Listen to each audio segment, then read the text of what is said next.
అంచేతం ఆ అమ్మవారి మంత్ర అదే నామావళి చెప్పిన రామనామావళి చెప్పిన ఏ గోవింద నామం చెప్పినా సరే ఓంకారం ముందుంటారు. ఓంకారం లేని మంత్రం పనికిరాదు, ఓంకారం లేనటువంటి నామం పనికిరాదని శాస్త్రం చెప్తున్నారు.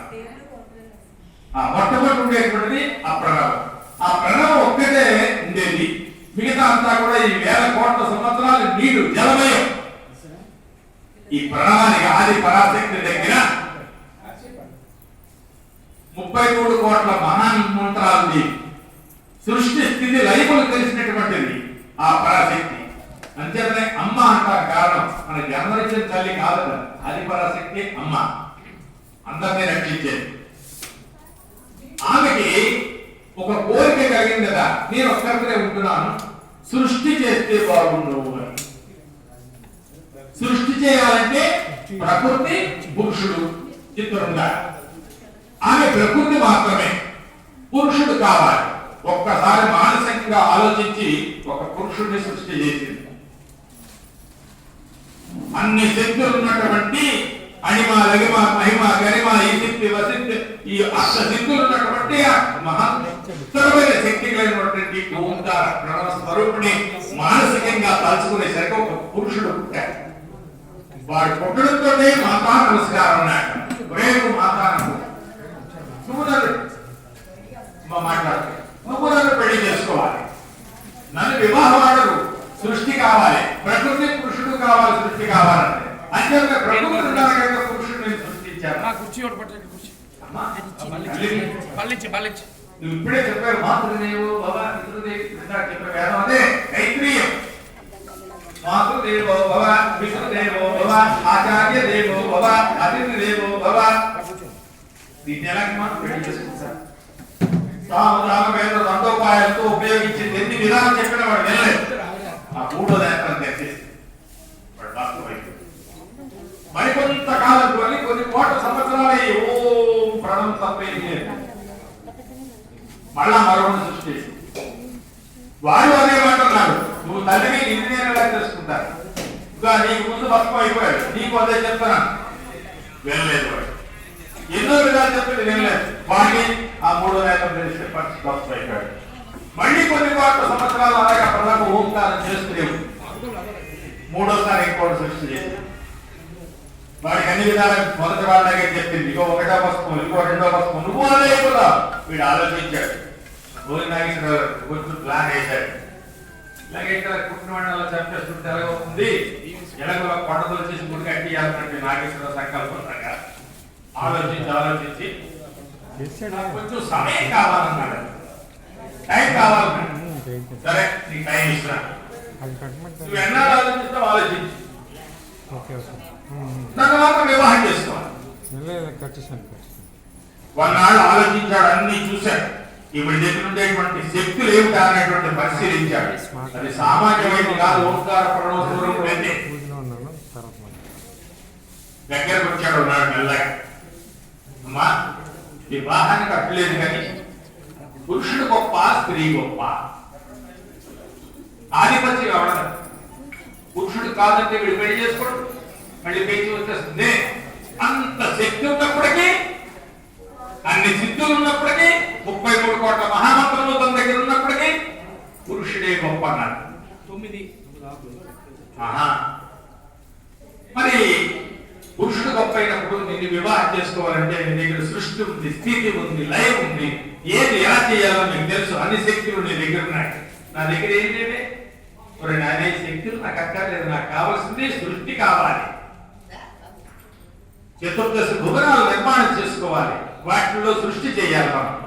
అందుకోసం నేను అడుగుతాను రా, అంతేగాని శారీరకమైనటువంటి సుఖం కోసం కాదు. అంచేతనే మనకి పెళ్లి చేస్తే ఒకసారి మంగళ సూత్రం కడతాం. తిరుపతిలో రోజుకు 700 మంది కడతారు కళ్యాణాలు, నిజ కళ్యాణాలు అవుతాయి. మనం 700 చేసుకుంటే శుభ్రంగా జుట్టు పీకేస్తారు, 2వ పెళ్లి చేసుకుంటేనే జుట్టు పీకేస్తారు. కారణం ఏంటంటే వాళ్ళు లోకరక్షణ కోసం చేసేటువంటిది, వాళ్ళ కోసం కాదు. ఆంజనేయ స్వామి పెళ్లి చేసుకున్నాడు, ఆవిడ సుభద్ర అక్కడికి పోయింది, ఆంజనేయ స్వామి వెళ్ళిపోయాడు. ఆవిడికి అదే కోరిక, వీడికి అదే కోరిక, నేను పెళ్లి చేసుకుంటాను కానీ వివాహం అయితే కానీ ఆవిడ తపస్సు పనికి రాలేదు బ్రహ్మచర్యంలో. వివాహం చేసుకుంటే కానీ పాట చెప్పనంటున్నాడు సూర్యనారాయణమూర్తి ఆంజనేయ స్వామి. కాబట్టి వివాహం చేసుకుని వీడు చిన్నగా అయిపోయాడు. నాకు బ్రహ్మచర్యమే తప్ప నువ్వు చెప్పావు కాబట్టి గురువాటితో కడతాను నేను పుస్తాడు అంతే. అందుకే సువర్తలాన్ని వారికి ఒకరికి ఒక సంబంధం ఉండదు. అంటే వాళ్ళిద్దరు దంపతులుగా ఎప్పుడు మనం పోల్చకూడదు. సీతారాములే దంపతులుగా కూర్చుకోవాలి. అంచేప్పుడు శక్తి అంతా నీ దగ్గర ఉన్నారు, నేనేలా చేసుకుంటాను. అయితే ఇగో నా అష్టసిద్ధులు నీకు ఇస్తున్నాను. సృష్టి ఎలా చేయాలో మంత్రం చెప్తున్నాను. బీజాక్షరాలు నేను చెప్తున్నాను నీకు. అనంతరం అక్షరం నాస్తి నాస్తి తత్వ మరోక్షరం అయోధ్య పురుషో నాస్తి యోచక తత్వ దుర్లభ. మంత్రం తాలక సారం తెలుసుకున్న వారు తక్కువ కానీ అన్ని మంత్రాలు నీకు చెప్పేస్తారు. కాదు తన దగ్గర ఉన్న మంత్రాలన్నీ చెప్పేసి మన అమ్మ కోసం చెప్తున్నాను. ఇది అన్ని నేర్చుకున్న తర్వాత ఈ నేత్రం పనిచేస్తుందా చేయదా, అమ్మ ఇచ్చింది నిజమా అబద్ధమా అని ఆవిడే చూశాడు. మూడో నేత్రం తెలిసి భస్మం అయిపోయింది. ప్రణవం ఆగిపోయింది. ప్రణవం లేకపోతే డోలాయం అంటే చూడండి, మనకి ఈ చంద్రమండలానికి ఎక్కడ ఎదుగుతారు, ఏమి లేకుండా ఊగిపోతుంటారు. అంటే కిందనే ఉండదు, బేస్ ఉండదు. ఆ బేస్ ఏంటయ్యా మనకి అంటే మానవుడికి అంటే భూలోకంలో బేస్ ఏంటంటే ఊపుతారు ప్రణవం. ఆ ప్రణవం తాలూకా శక్తి మనకు కనబడదు, నిగూఢమైనటువంటి శక్తి ఉంటుంది. అది ఉంటేనే భూమి మీద మన పాదం మోపుతాం. ఏదైతే శక్తి అలా కిందకు వచ్చేయడానికి కావాల్సింది ఏంటంటే ఆ భూమి ఆకర్షణ ఏంటి అంటే ప్రణవం. ఈ ప్రణవం లేకపోతే ఇది ఏమి లేదు, భూమి కూడా లేదు.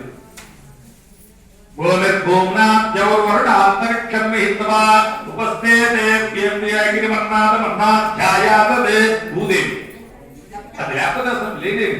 భూమి ఉన్నదంటే భూమికి ఆధారం ఏంటి? ఆ ప్రణవం.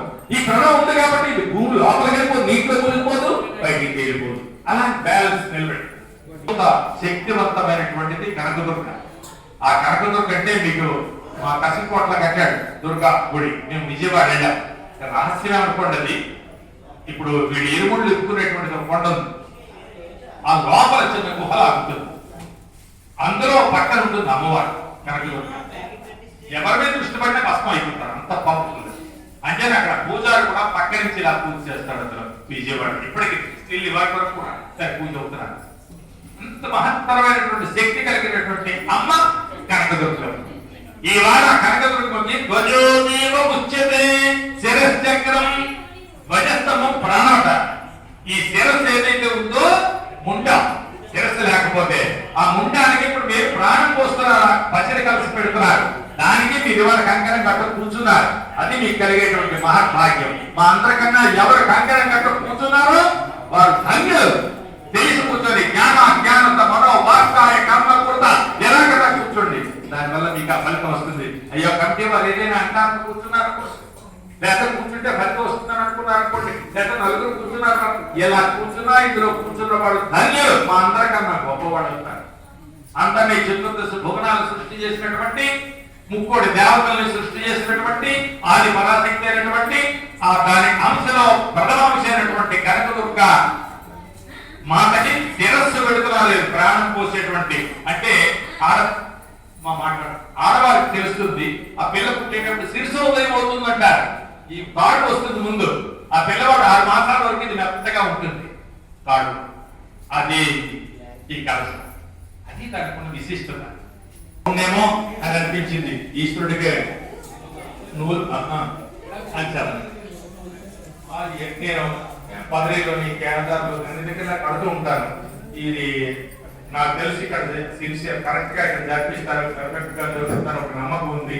అంచేత దీని పండు పర్మనెంట్ అయ్యేలా చేయని నాకు ఒక ముందు చిన్న రూట్ చూపిస్తే అక్కడి నుంచి పెద్ద చేతులు అన్ని పడతాయని నేను కథ కూడా అక్కడ చెప్పాను.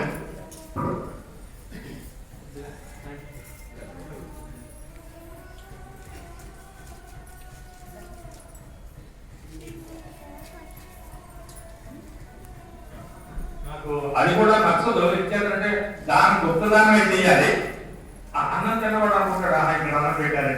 ఆ మెతుకు అంటుంది ఇందులో ₹1, ఒక ₹10, ఒక కలిసి అని అనుకుంటుంది ఆ మెతుకు. అంతే తప్ప దాంతో వాళ్ళే ఆ మెతుకు పెట్టినవాడు ఎవరో ఒక్క మెతుకు అందులో ఉంటుందంట. మిగతావన్నీ కూడా ఎంతో మంది పెడుతూ ఉంటారు.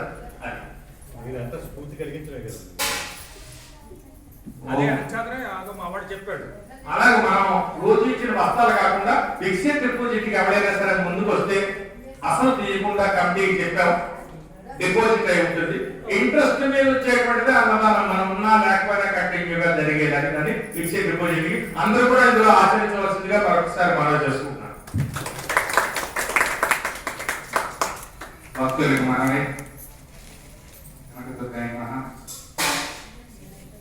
గురువు గారు మరి ఈ కార్యక్రమానికి వచ్చినందుకు, ఈ ఆలోచన ఇచ్చినందుకు వారికి శుభాకాంక్షలు తెలియజేస్తున్నాను. అయితే ఒక్క విషయం చెప్పి ముగిస్తాను. మాకు ఒక అలవాటు ఉంది. చిన్నప్పటి నుంచి కూడా మా కంపెనీలో అందరూ ఆర్ఎస్ఎస్ వాళ్ళని, ఆర్ఎస్ఎస్ లో ట్రైనింగ్ అయిన వాళ్ళు ఉంది. ఒక కారణం వల్ల ఇక్కడ విద్యార్థులందరూ కూడా ఆక్యుపై చేయడం వల్ల దీన్ని సంఘ పెద్దలు, రాజకీయ నాయకులు, జడ్జీలు ఎక్కడి నుంచో ఫోన్లు చేశారు. ఇది మనకు పనికిరాదు, మన యొక్క ధర్మానికి నాకు విరుద్ధం అని చెప్తే మీ అందరికీ కూడా ఎక్కడ ఆలోచిస్తున్నారని మాకు ఫోన్లు చేసి మీ వెనకాల మేము ఉంటాం. స్థానిక రాజకీయ నాయకులు కూడా ఎంతో ఉత్సాహం కలిగించి రాజకీయంగా మేము ముందుకు రావడం, మీరు చెయ్యండి, మీకేం పర్వాలేదని వేయించారు. అది వారికి జనజనాభివృద్ధి మన గురువు గారి వాళ్ళు జరుగుతుంది. అయితే దీనికి అన్నిటికీ ముఖ్యం ఏంటంటే సంఘలో ఒక ఆచారం ఉంది.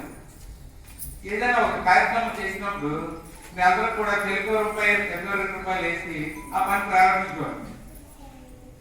మరి అమ్మవారు యొక్క పవర్ ఏంటో కానీ ఇక్కడికి వచ్చిన అదే పని. పోనీ మేమంటే ఇక్కడ పని చేసే వాళ్ళు కూడా మేడం మీటింగ్ పెడితే, బాబు నేను ఒక 10,000 ఇస్తాను కదా, ఇక్కడ పని చేసిన అమ్మాయి ఒక ఆవిడ, ముసలి ఆవిడ పరవటమ్మని ఈ విచిత్రంగా ఉంటుంది. పోనీ ఆవిడ పని చేస్తుంది, దోషణాలు ఇస్తున్నాను. ఇక్కడ మనకి అన్నదానం చేసిన ఆడవాళ్ళు ఉన్నారు, ఏదో చేస్తుంటారు అమ్మవారు ఈ డబ్బులు పట్టుకెళ్ళి కూడా. అరే అది బాగానే ఉంది. మరి ఇందులో కంపెనీలో ఉన్నారు ఏదో ఒకటి ఇస్తుంటారు, మీటింగ్లో కూర్చొని నేను ఇది ఇస్తాను అక్కడ బాగానే ఉంది. మరి ఇక్కడ ఈ యొక్క ప్రధాన అతిథులు మరి మన ధర్మాచార్య గారు ఇంటి మీద ఏదో ఆదాయంతో వస్తున్నాడు, మీటింగ్లో వస్తారు నేను అన్నదానానికి వెళ్ళిస్తానండి. ఈ విచిత్రంగా ఉంటుంది. వారి కూడా పెట్టి మరి మనకి శిఖరాన్నప్పటికీ ఓ 10,000 ఇచ్చారు. అది స్టార్టింగ్ లో ఈ జాగా ఏమిటో, ఈ మహత్యం ఏమిటో తెలియలేదు. మరి వారికి కూడా అమ్మవారు వారికి కూడా మరి ఇప్పించిందంటే చాలా అద్భుతమైనటువంటి విషయం. ఇంకా మరి ఇంత అద్భుతమైనటువంటి ఎక్కడ నేను టెంపుల్స్ లో ఎక్కడ వెళ్ళలేదు. ఎక్కడైనా భక్తులకి తీసి కట్టడమే జరిగింది కానీ అందరూ పనిచేసేవాడు. ఒక భక్తుడు, ఒక కార్యకర్త ఒక మాట అనేవాడు, అందరూ వేసుకుంటే ఆయన ఇవ్వలేదు. అందరూ ఏం చేస్తుందంటే నేను పని కూడా చేయాలా, డబ్బు కూడా ఇవ్వాలని అడిగాడు. అది 4 రోజులు ఉన్నాడు, చెప్పాడు రాలేదు. ఎవరైతే త్యాగాలు చేసి, ఎవరైతే తన సొంత డబ్బులతో ఈ గుడిని నిర్మించి, అలాగే కొత్త కష్టంతో మీ అందరినీ కలుపుకొని ఇది దేవాలయం నిర్మిస్తున్నారో వాళ్ళందరూ ఇక్కడ ఉన్నారు. వాళ్ళందరూ కూడా హాయిగా ఉన్నారు, ఆనందంగా ఉన్నారు. అమ్మ కలవ వల్ల ఇది మీకు తెలియజేయాలనేసి నేను చిన్న సమయం తీసుకున్నాను. ఇచ్చినందుకు మేము పాలపర్తి కన్నబాబు గారు కూడా ఆయన 5,000 చెప్పబట్టుకుని తిరిగి ఇది రిపోర్ట్ చేయండి తీసుకోలేదు. తీసుకొని ఈ లోపుని విద్యుత్ కుమార్ వచ్చింది, అన్నీ అయిపోయాయి. వస్తే ఈ కుటుంబ సభ్యులు అన్ని చేశారు. ఇంతలో కేంద్రాలు గారు ఏమంటే ఏం చేస్తున్నారు, ఆయన